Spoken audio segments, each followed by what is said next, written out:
Muito bem, vamos abrir as nossas Bíblias ou ligar aí o celular, o aplicativo, não é? Quero lá ler em Mateus capítulo 20, dos versículos 1 até o versículo 16, tá bom? Mateus capítulo 20, na semana passada a gente falou sobre o capítulo 19 de Mateus, e eu quero lembrar para vocês o que a gente falou para poder entender o que a gente vai falar hoje. Esse texto que a gente está lendo, tanto o capítulo 19 quanto o capítulo 20, eles começaram no capítulo 19, versículo 16, até o versículo 22, quando um jovem rico procurou Jesus para conversar com ele. Todo mundo conhece a história do jovem rico, que procurou Jesus e Jesus falou para ele que ele tinha que vender a sua fortuna e entregar para os pobres. Vocês já conhecem essa história, e foi ali que começou então esse texto. E aquela história do jovem rico levantou um problema para os discípulos, que é a relação entre os discípulos e o mundo. Ora, se o homem que era rico, ele tinha que entregar todos os seus bens, o que seria então dos discípulos, que nem eram tão ricos assim, e que já tinham entregado tudo para seguir a Jesus? Eles não tinham mais nada. Então eles perguntam a Jesus no versículo 27, e é essa pergunta que vai levar Jesus agora a fazer um importante ensinamento a respeito da nossa relação com o mundo. Os discípulos perguntam assim: eis que nós deixamos tudo e te seguimos. O que será, pois, de nós? E essa é a pergunta que importa. Se você for muito esperto, e se você realmente tiver um grande interesse na sua comunhão e na sua relação com Deus, essa é uma pergunta que vai estar no seu coração. Senhor, eu deixei tudo para seguir o Senhor, o que vai ser de mim? E Deus está muito ansioso para responder essa pergunta. Ele quer muito que você entenda o que significa isso. Na semana passada nós estudamos essa pergunta e estudamos a resposta que Jesus deu a ela. Os irmãos que estavam aqui aprenderam na semana passada que Jesus ele deu 3 princípios a respeito do nosso relacionamento com o mundo, para que os discípulos entendam essa questão de ter deixado tudo para seguir a Jesus. E agora, o que vai ser deles? Jesus disse 3 coisas para ele. O primeiro princípio que Jesus tinha dito, tinha sido o que eu chamei de o princípio da devolução incomparável. Lembra disso? O princípio da devolução incomparável, ele estipula, isso está lá nos versículos 28 em diante, não é? 28 até o 30, o princípio da devolução incomparável, ele estipula que qualquer coisa que você deixar para seguir a Jesus, vai voltar para você. Só que, nota, vai voltar infinitamente multiplicado. Nós deixamos tudo e te seguimos, Senhor. O que vai ser de nós? Jesus responde com o primeiro princípio. Tudo que vocês deixaram para me seguir, vai voltar para vocês. Não se preocupem. O que vocês tiveram que deixar? O que vocês abandonaram? O que vocês deixaram de dedicar tempo? E está fazendo falta hoje? Pois é, aguenta um pouquinho, porque aquilo volta, e quando voltar, vai voltar multiplicado. Tudo que você deixa para seguir a Jesus, de alguma forma vai voltar para você. Jesus fala, não são só os bens materiais, inclusive família. Marido, esposa, mãe, filho, casas, campos, não importa. Tudo vai voltar. O que você deixar para seguir a Jesus, volta para você. Esse é o princípio da devolução incomparável. O segundo princípio, e nós o estudamos, é o princípio do futuro glorioso. A gente tem que ter um olho no futuro. O que importa não é tanto o hoje é de fato importante. Mas o cristão não é só orientado pelo que acontece hoje, ele também está orientado por aquilo que acontece no futuro. E aí Jesus fala que o futuro virá. E quando chegar o futuro, o que hoje está errado vai ser consertado. O que Deus está fazendo na nossa vida não é só aquilo que Ele está fazendo hoje. Eu não posso julgar Deus e eu não posso estabelecer um critério sobre a obra de Deus baseado naquilo que Deus está fazendo hoje. Porque o que Ele está fazendo hoje é o meio de uma obra que ainda não se completou. Eu aguardo ainda um futuro. Então o crente tem esse olho no futuro. Um futuro ainda na terra, como nós já vimos domingo passado, mas também um futuro distante, quando chegarmos na glória e estivermos com Ele. De qualquer forma, o futuro faz parte da vida do cristão. E um terceiro princípio que Jesus indica, para entender essa relação, né? Deixamos tudo e te seguimos. O que será de nós? Jesus lança um terceiro princípio, e esse é sobre ele que eu quero falar hoje.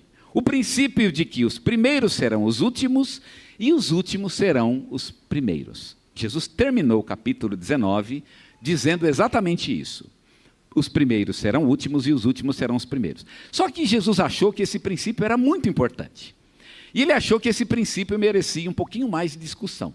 Os outros dois, ele até que foi rápido, né? Ele falou em poucas palavras, mas esse terceiro agora vai exigir um pouco mais. Eu imagino porque na ideia de Jesus, ou é um princípio mais importante, ou então é um princípio mais difícil de entender. E agora, então, Jesus vai dedicar uma boa parte do capítulo 20 para explicar só esse princípio, de que os primeiros serão os últimos e os últimos serão os primeiros. E lembrando, por que Jesus está falando disso? Porque ele quer responder à pergunta dos discípulos: nós deixamos tudo e te seguimos, o que será de nós? Resposta de Jesus: os primeiros serão últimos e os últimos serão primeiros. Bom, antes de entender e de ler, inclusive, a parábola, só falar o que significa em termos gerais. Em poucas palavras, o princípio significa o seguinte: não tenta ser primeiro. Essa é a ideia, tá certo? Todo mundo quer ser o primeiro. No reino de Deus, o primeiro não é importante. No reino de Deus, o importante é o último. Então, se vocês querem uma importância no reino de Deus, se vocês deixaram tudo para me seguir, e digamos que como vocês não têm mais nada, vocês são tipo assim os últimos. Pois é, os últimos são os primeiros para Deus. Então, tenta ser o último e não o primeiro. Isso, sem dúvida, merece algum entendimento. A gente precisa explicar melhor essa questão, e realmente ela precisa ser melhor explanada. Jesus vai fazer isso, e ele vai dedicar então o capítulo 20 para explicar essa expressão. Os primeiros serão últimos e os últimos serão primeiros. Jesus disse isso no último versículo do capítulo 19, e no capítulo 20, então, ele vai começar a explicar este princípio. E ele vai dizer o seguinte: porque o reino dos céus é semelhante a um dono de casa que saiu de madrugada para assalariar trabalhadores para a sua vinha. E tendo ajustado com os trabalhadores a 1 denário por dia, mandou-os para a vinha. Saindo pela 3ª hora, viu na praça outros que estavam desocupados e disse-lhes: ide vós também para a vinha e vos darei o que for justo. Eles foram.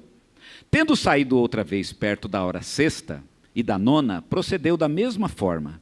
E saindo por volta da hora 1/10, a hora 1/10 é às 5 horas da tarde, e, portanto, faltava só 1 hora para terminar o expediente. Mas ele saiu às 5 horas da tarde e encontrou outros que estavam desocupados e perguntou-lhes: por que estivestes aqui desocupados o dia todo? Responderam-lhe: porque ninguém nos contratou. Então ele lhes disse: ide também vós para a vinha.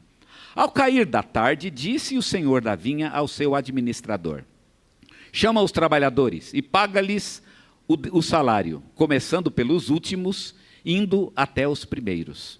Vindo os da hora 1/10, recebeu cada um deles 1 denário.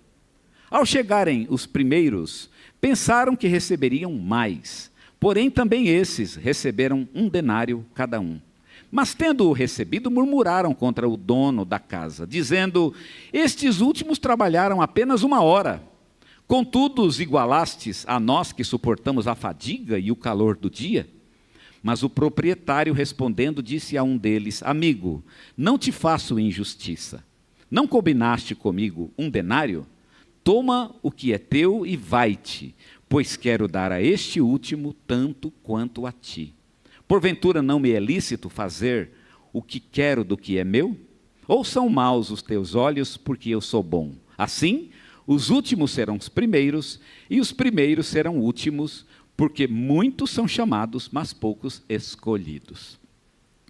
E no final ele termina com a mesma expressão com a qual ele começou. A parábola começou com a expressão: últimos serão primeiros e os primeiros serão últimos.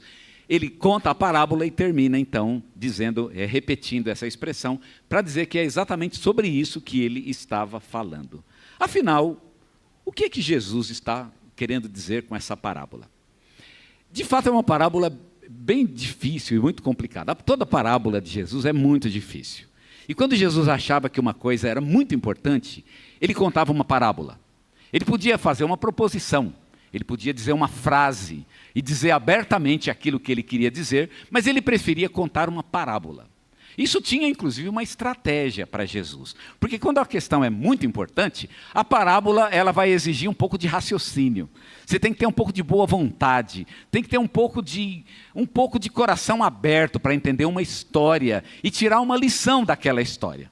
Muito mais complicado do que você estudar uma proposição, né? Uma frase que vai direto ao assunto. A parábola não vai direto ao assunto. Ela é uma coisa que exige reflexão e eu quero refletir com vocês sobre essa parábola. Vamos fazer o que deveríamos fazer com as parábolas de Jesus e tentar entender esta parábola. Ela é bem conhecida, eu creio que quase todos aqui já leram e já conhecem a parábola. E hoje eu quero saber sobre o que trata esta parábola. E são temas não muito fáceis, são temas realmente difíceis. Eu anotei 4 questões que são importantes nessa parábola para ajudar a gente a entender essa questão de que os últimos serão os primeiros e os primeiros serão os últimos. Eu não vou ter condição de falar as 4 hoje, eu vou falar só de 2 e vou deixar para a semana que vem as outras 2, tá bem?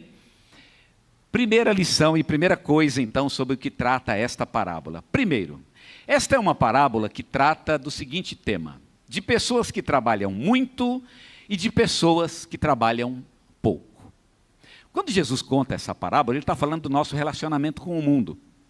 Os discípulos perguntam para Jesus: nós deixamos tudo para seguir o Senhor, o que vai ser de nós? E Jesus então vai contar para eles uma parábola que fala da relação que eles precisam ter com o mundo. Que tipo de relação vocês devem ter com o mundo? E que tipo de relação você precisa ter com o mundo? Eu quero dizer uma coisa para você. Existe nessa parábola um princípio a respeito de pessoas que trabalham muito e pessoas que trabalham pouco. No mundo é natural que a pessoa que trabalha muito, ela seja muito benquista, ela tem uma honra, né? Nenhum chefe contrata um funcionário que trabalha pouco.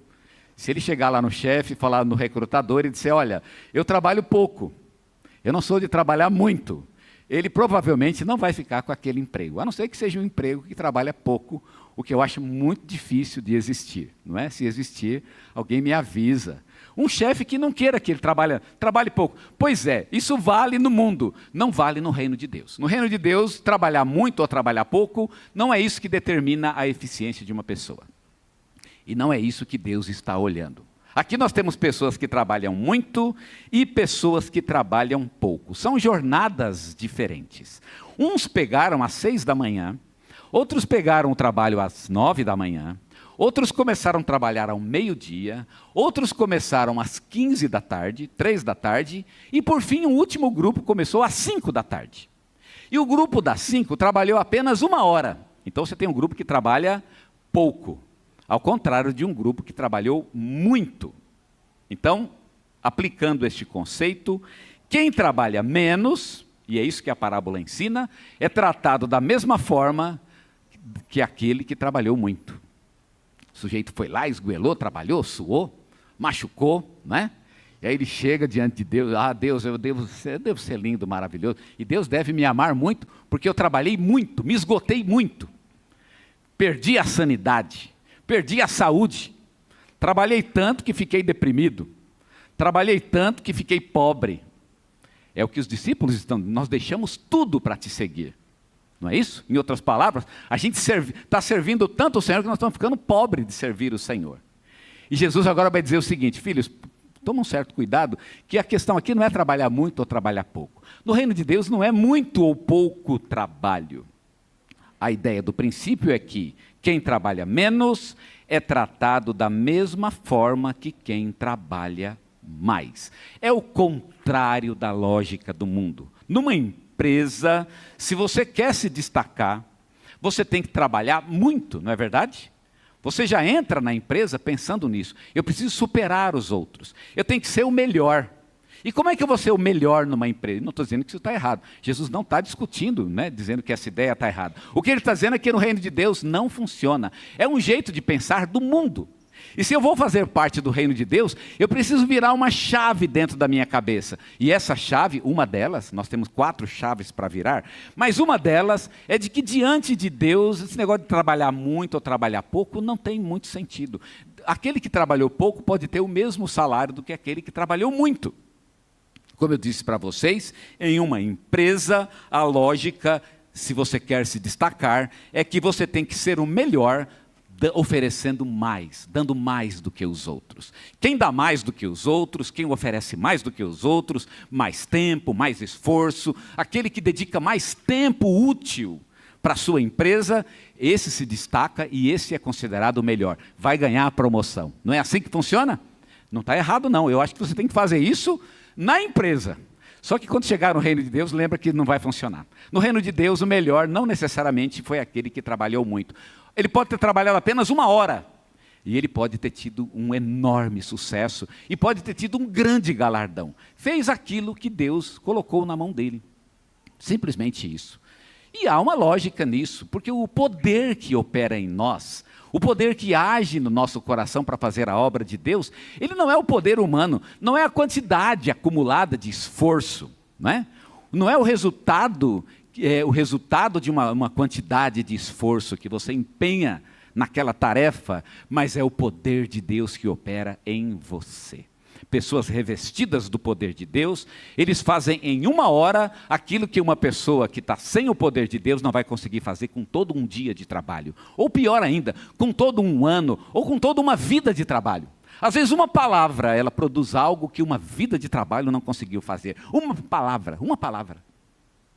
Eu já vi pessoas dizendo isso, eu mesmo, irmãos, membros de igreja, por exemplo, que frequentaram a minha igreja, e eu me bati tanto com aquelas pessoas. Teve um particularmente que, irmãos, como me deu trabalho, e eu conversava e falava, e ele tinha problemas de alcoolismo, era uma dificuldade. E um dia encontro ele está renovado. O que aconteceu, irmão? Eu fui na igreja lá, o pastor foi lá, orou por mim e mudou a minha vida. Mas o que aconteceu? Uma oração, irmãos, uma vida inteira dedicada para aquele homem não tinha resolvido. Uma oração resolveu o problema dele. Não tem nada a ver, não é trabalhar muito ou trabalhar pouco. Pode ser até que você trabalhe muito no reino de Deus, mas lembre-se, no reino de Deus, o critério é diferente. Você pode ter muito sucesso e mais ainda, o resultado do seu trabalho não tem a ver com o fato de você ter trabalhado muito. Ofereça a Deus aquilo que Ele pede. Se Ele pede pouco, ofereça pouco. Se Ele pede muito, ofereça muito. Mas lembre-se, o galardão, a recompensa, aquilo que Deus vai te devolver não tem a ver com o quanto você trabalhou. E eu já vou adiantar. Mas quer dizer que se eu trabalho pouco, eu posso trabalhar muito e ganhar pouco? Jesus vai dizer, olha, lembra do princípio que eu disse? O princípio da devolução incomparável?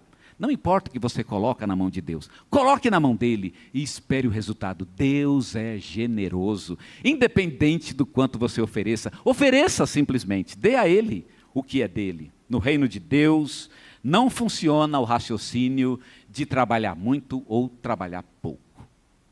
A segunda questão que eu quero colocar, também importante, e a parábola é sobre isso, é a questão do tempo. O chegar antes e o chegar depois. Alguns chegaram antes. Quando o homem queria pessoas para trabalhar na sua vinha, ele foi buscar pessoas às 6 horas da manhã. A turma das 6, a turma das 9, a turma do meio-dia, a turma das 15 horas. Esse pessoal chegou antes. E teve um pessoal que chegou depois. Alguns chegam antes, outros chegam depois. É tipo o antigo e o recente. Alguns são mais recentes, outros são mais antigos de casa. Até no reino de Deus é assim, não é? Alguns estão na igreja há 50 anos. Eu estou na igreja há mais de 60 anos, não é? Eu quando fui para a igreja, eu estava no colo da minha mãe. E foi quando eu entrei pela primeira vez na porta de uma igreja, e estou na igreja até hoje. 60 anos na casa do Senhor, e alguns chegaram ontem aqui. Chegaram aí, estão aqui conosco, novos ainda na fé, e eu não posso pressupor que eu vou ter mais galardão porque eles são novos. Não, eu estou na igreja, eu tenho 60 anos, eu não posso querer comparar meu galardão com o dessas pessoas que estão chegando agora. Jesus diz, não, nada disso. Comigo não tem esse negócio de chegar antes ou chegar depois. Na hora da recompensa, isso não é critério para se receber o galardão. Aplicando então o conceito, a gente pode dizer que o tempo não é respeitado em sua cronologia no Evangelho. O Evangelho não respeita o tempo. O que chegou antes recebe o mesmo tratamento de quem chegou depois. E o recente é tratado da mesma maneira que o antigo. Ah, porque eu já sou velho de casa. Eu já sou, né? Eu sou um crente maduro. Já viu a história eu sou o irmão mais velho. Lembra que na história do filho pródigo, o errado era o mais velho, não é? O crente velho, que você nunca seja um crente velho. Seja um crente novo sempre. Eu não quero ser o irmão mais velho, porque o mais novo é que tinha graça. O mais velho achava que tinha direito. Porque ele não, eu sou antigo, nunca me desviei do teu caminho, nunca me afastei da tua palavra. Aquele lá chegou ontem e já tem festa para ele. Pois é, exatamente isso. No reino de Deus, esse negócio de chegar antes, chegar depois, esquece isso. No reino de Deus é tudo igual. Deus trata as pessoas, independente se chegaram antes, chegaram depois. O tempo não importa no reino do Senhor. Existe aqui uma relação com a história de Israel. E, de certa forma, é mais ou menos isso que Jesus quer dizer. Israel é o antigo. Então, Deus chamou Israel há muitos anos, 1.500 anos atrás, quando chamou Abraão, 2.000 anos atrás, quando chamou Abraão, lá na Mesopotâmia. Então, Israel tem 2.000 anos de história. E agora vem os gentios. Os gentios nem chegaram, vão chegar agora, não é? Jesus pregou muito poucas vezes para os gentios. Vão chegar agora. E aí os gentios vão chegando e já vão ocupando a casa, já vão abrindo a geladeira, e já vão tomando conta. E os judeus ficaram com ciúmes. Mas como assim?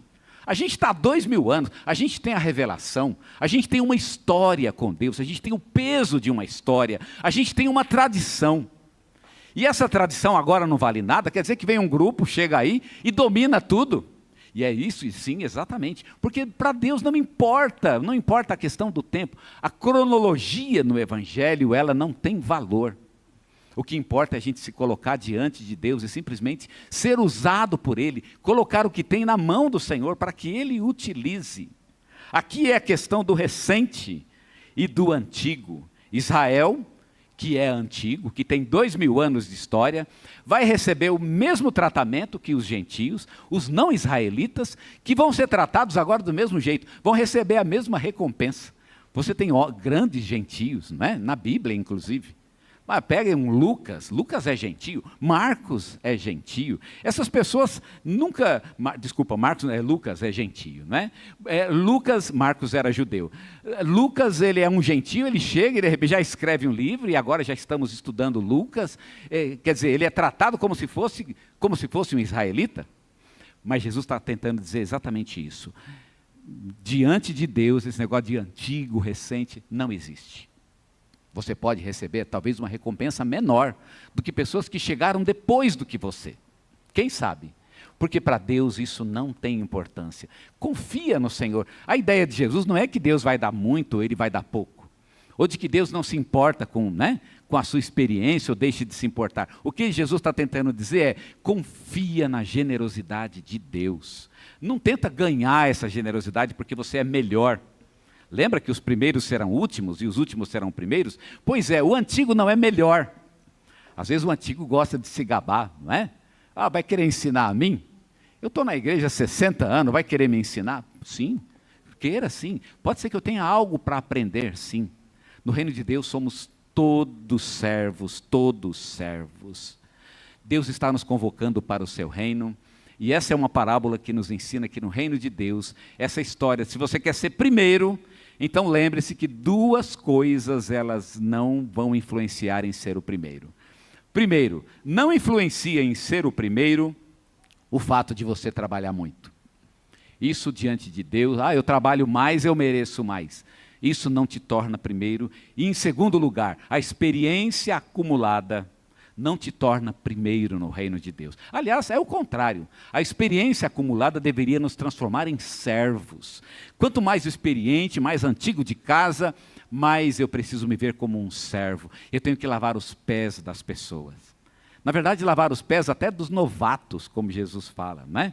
Ele pega uma vez uma criança e fala, vocês têm que lavar os pés daqueles que são fracos. Pega aqueles novatos, aqueles que têm pouca experiência, aqueles que caem fácil, os fracos. Você se acha experiente? Então vai lavar os pés dos fracos. São eles que precisam da tua experiência. Não precisa parecer de melhor diante de Deus, porque diante de Deus não existe melhor ou pior.